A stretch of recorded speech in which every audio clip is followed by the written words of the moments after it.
Hello friends, today I'm going to satisfy my curious mind by looking at what sort of files SvelteKit generates. So today we're just going to generate them. So the way we do that is we just go here and we run this. And directory not empty. Okay, let's just continue anyway. We want to use CSS, don't need ESLint, and we'll add prettier. So that's going to give us some files. And so I'm just going to go into here, I'm just going to add .idea because I don't want WebStorm files to annoy me. And what we're going to do is just going to add all the files to the GitHub to commit. Okay, and we're just going to commit this to the repository, which will be on GitHub, by the way. So we run this project by running this command here. And did you see that little unstyled flash of content there? That's probably something the Svelte team can work on. So this is the basic app that we're all familiar with. And of course, we'll all have these familiar files. And basically the counter is in this one here, and all other files then just standard SvelteKit type configurations. So what we're going to do is we're going to start looking at what the generated output in compilations are. So we, as we've seen a few minutes ago, we actually committed the files that we generated. And now what we want to start doing is start looking at various outputs, and we're actually going to change the get ignore file a bit here, and we're going to actually want to commit the generated files, which you'd never do, of course, in real life, but we're going to do that this time. So we're going to do everything that's here, right? And we're just going to add everything that we've generated. So in this folder here, we have this .svelte folder. And this is sort of like for development type things. And you can see there's a runtime folder, generated folder, and this components folder. So what we're going to do is just going to add all these to the repository and commit them. So we'll just say, okay, let's see, let's call this the .svelte. So the next thing I want to show you is I've put a breakpoint into the index file. And what we do is just going to look at see what's going on in this sort of mini server running node adapter. So we have this dumb HTML, which you can see here, what we saw the flash of unstyled content. And then in here we have all the logic that basically imports the modules. So we're running VT. So I'm going to try and ignore as much VT code as I can and just try and look at how what Svelte's doing here. So we have this function here called start, and that start comes from svelte dev runtime internal. Where is that file? It's in svelte dev internal start. So runtime internal start.js, and the method's called start.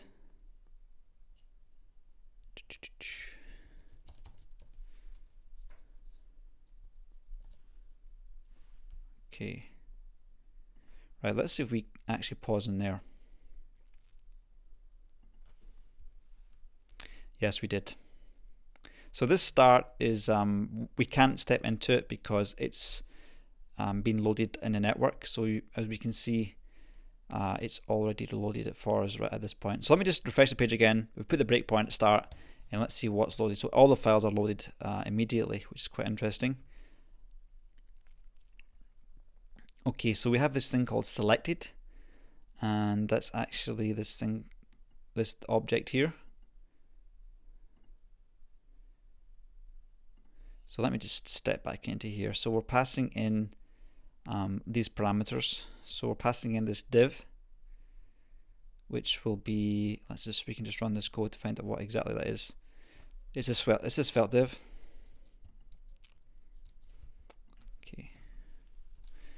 So it's actually just everything there, and if we go to the index, we'll see that it's this div here, which isn't pretty formatted. Okay, so we're passing in that. We're passing in this thing called base assets, session, host, root, hydrate. This is the first time I'm looking at this, by the way, so this probably makes as much sense to you as it is me, if not more to you. and this thing called nodes, which is this sort of source roots index.svelte, which if we go back to our sources, it is index.svelte.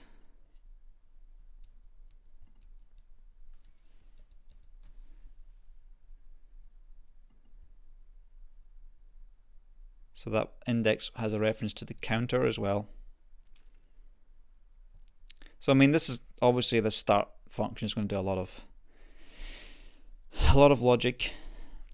So we do this thing called await this.load. So let's just see what's going on there.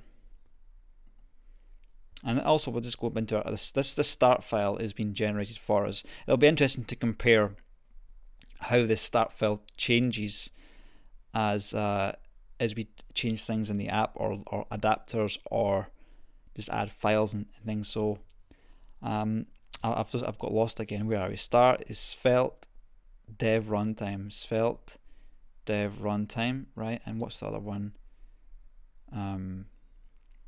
Runtime internal start. So that's this method here. We've actually, as you've seen before, we've committed this file, and it's quite a bit of code. It's about what, 800 lines of code, and it's doing all the smart stuff, I guess. Anyway, we'll just look at the code as just in time as we need. So this result here, passing in a selected thing here, and we'll just press F8, and oops, I went too far. Let me just refresh the page again. Right, so we have a result, which is this thing. Not using TypeScript, so of course it's kind of figured out as we go along. What is that providing? Props, components. That's probably the components that the app's using, counter and the app probably. Do we have a name on the component here? So this one's the index. That's the layout. So it's loaded the index and the layout so far. Very good. That's the components, and then there's this thing called page, which I guess is the route.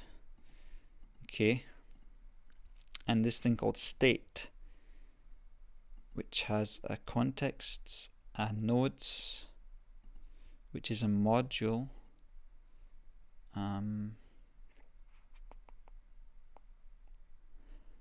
Yeah, I guess it's kind of hard to look at generated code to try and figure out what's going on. Maybe even be easier to read the actual source code of how SvelteKit works. But anyway, I'm just trying to skip the middleman here.